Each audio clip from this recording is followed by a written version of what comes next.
It's a very difficult job. Dispatcher burnout. It means working nights. It means working weekends. It means sacrificing time with their family. Call volumes to 911 are increasing, and the current staff is struggling to keep up. We can have dozens of calls come in all at once, and that ties up the lines. TikTok recruiting. The Department of Corrections increasing its social media presence, hoping to get more staff on board. What went up is now going down slightly. Denver's housing market is finally cooling off a bit. The market isn't falling off the cliff. We're finally moving into a balanced market. Good evening, and thank you for joining us for Denver 7 News at 6. I'm Ann Trujillo. And I'm Shannon Ogden. So the QR code that right there just appeared on the bottom of your screen plays an important role in our first story tonight. That's right. It's a QR code that directs you to a job posting to become a 911 dispatcher in Denver. Denver 7's CB Cotton begins our in-depth story on the staffing shortages among dispatchers. With a keyboard and a headset, Victoria Woodwaski trains on how to help during a crisis. We do a lot of scenarios in the academy. Scenarios that all begin with a call to 911 for help. Denver 911. Woodwaski is one of the people now training to take those calls in Denver. If it blooms into a career, wonderful. Andrew Dameron, Denver 911 director, hopes for that too, as there's been an ongoing staffing shortage at Denver 911. Wednesday morning, a Denver 7 producer placed on hold for 7 minutes while trying to reach a call taker. We are seeing hold times far more often today than we are used to, and that is entirely due to our staffing levels and what we are working to fix. Dameron says Woodwaski's recruitment class that began in late September gets Denver 911 one step closer. If all the recruits graduate after their 6-month training, Denver 911 will have only 17 vacancies left. That actually gets our staffing up to over 81% on the call taker side. Dameron says that'll be the highest capacity his team of call takers has operated with since last year. But recruiting alone won't solve the problem. Dameron says it's also about retention. It is a difficult job. Dameron says Denver 911 has upped its training capabilities. Now each academy can hold up to 30 recruits. Woodwaski's class was supposed to be full, but dropped down to 17 candidates. It means working nights. It means working weekends. It means sacrificing time with their family. And it means helping people in very difficult situations. And that can take a toll. And so I think the reality set in for a few of our candidates, and they wound up deciding, I'm not sure I'm ready to do this just yet. With hiring bonuses increasing to $3,000 in the spring, Dameron's hopeful he can get a full class of recruits come March. In a perfect world, no one would have to wait for 911 ever. And we are trying to get to that point. In Denver, I'm CB Cotton, Denver 7. And 911 dispatchers take all kinds of calls. In Denver, 911 calls for police have only increased over the years, hitting its highest number in 2021. I looked into the data available right now on Denver's website under crime information. Compared to 2020, calls for service went up more than 6% in 2021. Last year, Denver dispatchers took more than 327,000 calls for police, and more than 207,000 calls came from police officers themselves. And to give you some more context here, Denver Police categorizes 911 calls by priority, and priority 0 through 2 are labeled as imminent threats to life, which include violent crimes. Priority 3 through 6 calls include everything else from property damage to, say, a cat stuck in a tree. On average in 2021, it took officers just under 14 minutes to respond on scene after receiving the first priority 0 to 2 911 calls. For all other calls, officers took nearly 33 minutes on average to arrive. Both response times increased from 2020 by nearly 2 minutes. And we reached out to dispatch offices all over the metro. And right now, Aurora and Jeffco have 20 dispatch openings. Dougco has 5, Arapahoe County 9. Now, it is important to note here that not every dispatch office works the same. So a larger number of vacancies doesn't necessarily mean that operations are critically threatened. And one thing that is clear is that Colorado is in need of more dispatchers. Now, however, that's not the only industry certainly that's lacking staff. We found out the Department of Corrections in Colorado short 1,700 staffers to work in the prisons. And that is why the CDOC is offering drastically higher bonuses for new and current correctional officers. Going deeper tonight, there are currently around 6,200 workers employed by the Department of Corrections. And the department is considered fully staffed when it has about 8,000 employees. So to recruit more workers, the Department of Corrections is offering up to $7,000 bonuses for certain job postings to get the most important positions filled. And that includes a $4,500 bonus for new correctional officers and about a $3,200 bonus for all other positions. And those bonuses are a major jump from the $200 signing bonuses the Department of Corrections was offering earlier this year. And now the Department of Corrections is using TikTok to recruit. The CDOC says it's also increasing its social media presence on other sites like Instagram and Facebook to recruit people. It plans on offering these hiring bonuses through next year.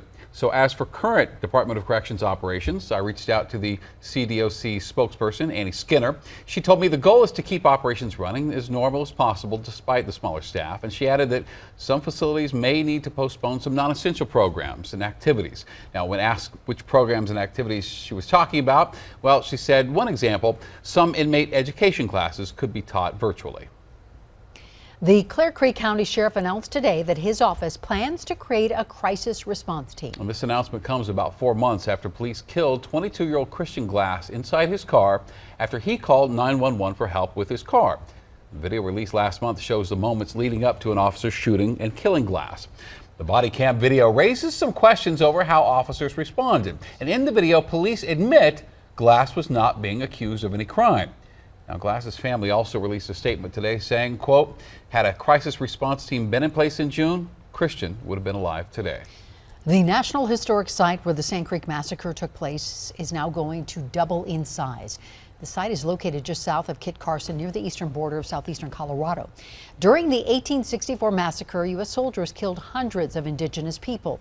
The National Park Service says over the course of 8 hours, troops killed around 230 Cheyenne and Arapaho people, mostly women, children, and the elderly. And the land the massacre happened on became a National Historic Site in 2007. Well, today it was announced that site will expand to more than 6,500 acres. And Secretary of the Interior Deb Haaland made the announcement alongside Arapaho and Cheyenne tribal members. Senators Michael Bennet and John Hickenlooper were also there. If you try to visit the Colorado State Government homepage, you're going to be greeted with this maintenance page. Instead, the site was cyber-attacked by anonymous suspected foreign actors targeting government websites all over the country. No estimated time on when Colorado.gov homepage might be fixed. The city of Englewood is suing a Denver couple and their nonprofit, claiming they failed to do the job they promised. So the job was restoring Englewood's historic depot on Galapagos Street and turning it into a community museum and gathering place. Denver 7's Amy Wattis joins us now live in the studio. And Amy, both sides say they are not at fault here. Yeah, they both say they're not at fault. Now, Englewood's mayor also told Denver 7 the city filed the lawsuit on Monday. He says since the contract was signed in 2013, there have been numerous obligations that have yet to be met after 9 years of waiting. Mayor Nathaniel Sierra says Englewood has been asking Thomas and Patty Parson for information on a timeline on when the project would be complete. The city claims the Parsons are supposed to turn the inside of the depot into a letterpress operation and museum utilizing their own resources and seek historic restoration grants to help pay for the restoration of the site. Parsons showed me some of the work he's been doing inside the old depot and said a project like this doesn't happen overnight. We have poured our heart into this thing, and we have put our community and all of my training, all my knowledge about printing and all this stuff, which I'm putting at the disposal of the people of Englewood. And they're telling me I've been profiting and stealing from them or taking from them, or I'm not following what I said I would do. This is a lifetime project. I want it to live, you know, and it's not, there's no end game to this. We were really just looking to find out when this project was gonna really complete itself, and we just haven't received those timelines. So from the city perspective, we are just looking for timelines. We obviously are looking for a way forward with this, we would like to take ownership back and potentially have Mr. Parsons as lease out portion of that property. But no, we're looking for a way forward and needed to take action. So what's next for the Parsons? They say they are in the process of working with a lawyer of their own and fighting this lawsuit. We'll have much more on the details of this coming up tonight at 8 on Denver 7 News on Local 3 and 10 on Denver 7. Ann? Thank you, Amy. The balance of power between buyers and sellers in the Denver metro is shifting. Buyers now have more time to decide on their dream home. The September housing report from the Denver Metro Association of Realtors was released today, and it shows that a listing spent an average of 26 days on the market. Compare that to this spring, when homes took just 8 days on average to be sold. The month of September ended with just over 7,600 home and condo listings on the market. Well, the Broncos' opponent for Thursday Night Football will be without arguably their best offensive player tomorrow night. The Colts' Jonathan Taylor will not play because of an ankle injury. Now, one of the Colts' best defenders, Shaq Leonard, also out for the game tomorrow. And Lionel Bienvenu will have a lot more on the matchup a little bit later in sports. And you can watch the Broncos-Colts game right here on Denver 7 tomorrow. Our coverage starts at 5 p.m. Kickoff is just after 6. And a special postgame will be on right after, so that also means a programming change for your favorite ABC shows. So you can watch the Thursday night premieres of Station 19, Grey's Anatomy, and Alaska Daily on our sister station, Local 3, starting at 7.